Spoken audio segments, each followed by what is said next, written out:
Hello my dear students. इस video में हम पढ़ेंगे कक्षा 11वीं से लिए गए पाठ भारत माता के बारे में, जिसे जवाहरलाल नेहरू जी ने लिखा है।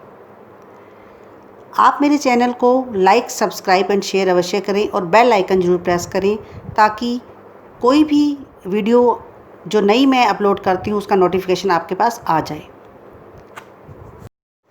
जवाहरलाल नेहरू का जन्म, जिन्हें हम चाचा नेहरू भी कहते हैं, इलाहाबाद के एक संपन्न परिवार में हुआ था 1899 में। इनके पिताजी प्रसिद्ध वकील थे, तो नेहरू की प्रारंभिक शिक्षा घर पर और उच्च शिक्षा इंग्लैंड में हैरो तथा कैम्ब्रिज में हुई।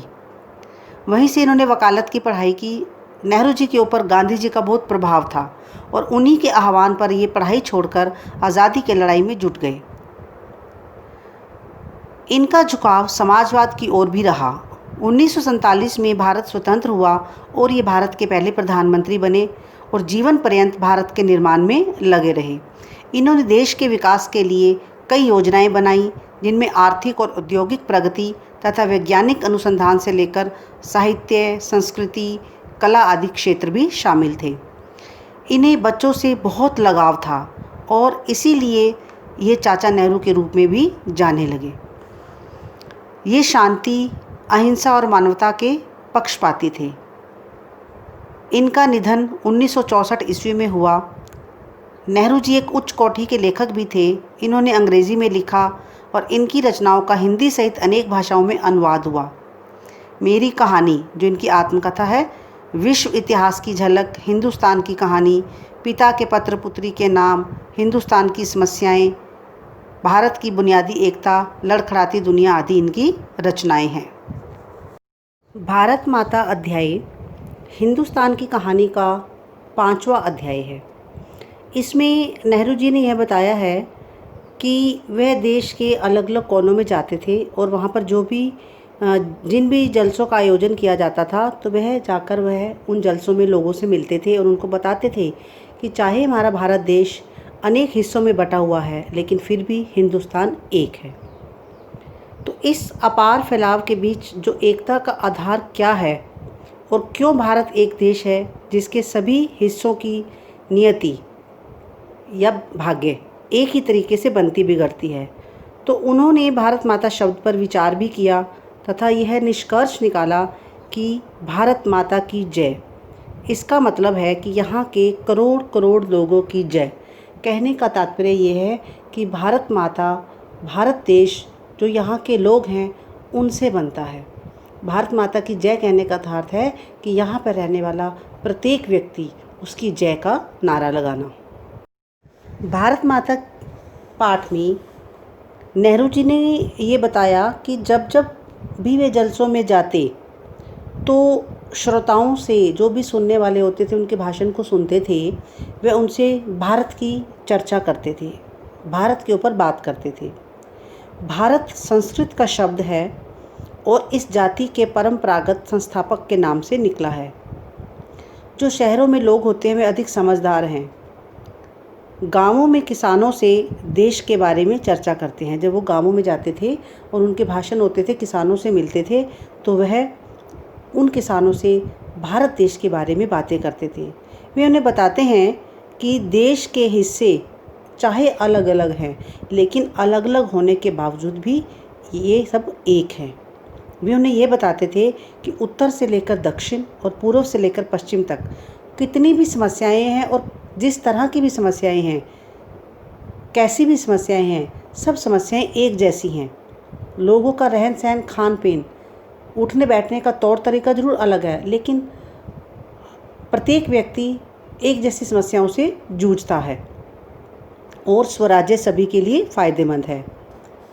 नेहरू ने सारे भारत की यात्रा की। इस दौरान उन्होंने यह समझाने का प्रयास किया कि हर जगह जो किसान हैं, उन किसानों की समस्याएं, चाहे पूर्व में चले जाओ, दक्षिण, उत्तर या पश्चिम, सब जगह किसानों की समस्याएं एक जैसी हैं। गरीबों, कर्जदारों, पूंजीपतियों के शिकंजे, ज़मींदार, महाजन, कड़े लगान, सूद, पुलिस के जुल्म, ये सब किसानों पर होता है। किसानों को इन सब समस्याओं से जूझना पड़ता है। ये सभी बातें विदेशी सरकार की देन हैं तथा हमें इनसे छुटकारा कैसे पाना है इसके लिए सोचना है। सभी लोगों को अपने देश के बारे में सोचना है ताकि हमारा देश किस तरह से विकसित हो सके। वे लोगों से चीन, स्पेन, अबिसिनिया, मध्य यूरोप, मिस्र और पश्चिमी एशिया में होने वाले परिवर्तनों के बारे में भी जिक्र करते हैं।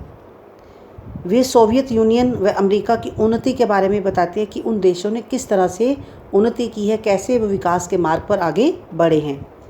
किसानों को विदेशों के बारे में समझाना आसान नहीं था, किंतु उन्होंने जैसा उन्हें समझ रखा था वैसा मुश्किल भी नहीं था। इसका एक कारण था कि हमारे महाकाव्य, जो बड़े बड़े हमारे ग्रंथ हैं, हमारे पुराण हैं, रामायण, महाभारत, वेद पुराण, अथर्ववेद इत्यादि ने इस देश की कल्पना करा दी थी। और तीर्थ यात्रा करने वाले लोगों ने या बड़ी लड़ाइयों में भाग लेने वाले सिपाहियों ने और कुछ लोगों ने विदेशों में नौकरी करके देश दुनिया की जानकारी भी दी। सन 30 की आर्थिक मंदी 1930 की आर्थिक मंदी की वजह से दूसरे देशों के बारे में नेहरू जी के दिए गए उदाहरण लोगों की समझ में आ जाते थे। मीन्स इतना भी मुश्किल उन्हें समझाना नहीं था, तो नेहरू जी अपना उदाहरण देकर उन्हें समझाते थे तो उन्हें समझ में आ जाता था। किसी भी जलसे में नेहरू जी जाते तो उनका स्वागत अक्सर एक नारे से होता था, भारत माता की जय। वे लोगों से जब इस नारे का मतलब पूछते थे तो लोगों को इसका उचित जवाब नहीं आता था, वे उसका जवाब नहीं दे पाते थे कि वे भारत माता की जय का नारा क्यों लगाते हैं उनके आगमन पर।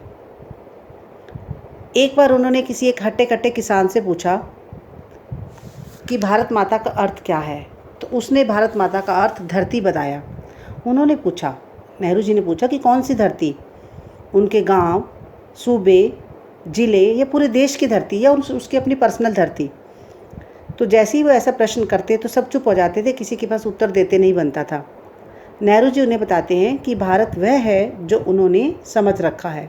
मतलब भारत के अंदर खाली एक थोड़ी सी धरती या पूरी धरती नहीं, इसमें यहाँ की नदियाँ, यहाँ के पहाड़, जंगल, खेत और करोड़ों जो भारतीय यहाँ रहते हैं वे सब शामिल हैं। यहाँ की हवा, यहाँ की आबो हवा, रहन सहन, सब कुछ भारत माता की जय के अंतर्गत आता है। इसका अर्थ है इन सब की जय।